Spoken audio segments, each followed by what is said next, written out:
Hello and welcome to Casey's Place. This video is about the long O sound. Listen to the way that I pronounce the O. O, O.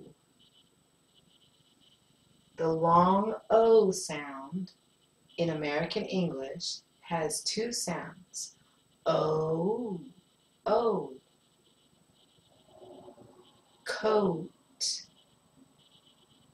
soak, comb,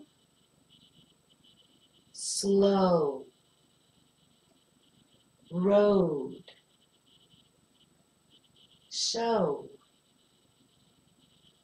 sew,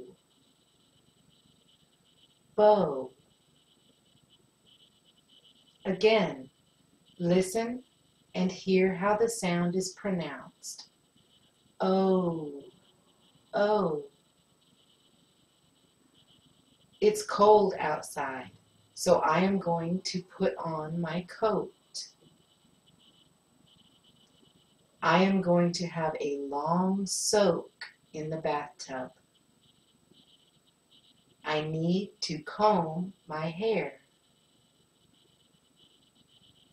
I am going to practice very slowly.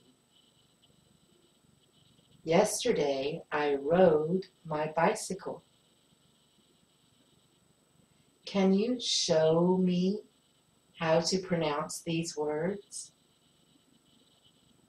I am so excited about all of these videos from Casey's Place.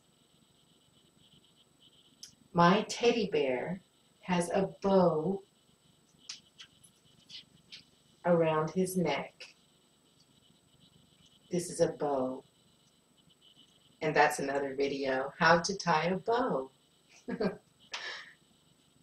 In the meantime, practice the pronunciation of the long O sound in all of these words. Coat, soak, comb, slow, road, show, sew, and bow. Thank you, and have a wonderful day.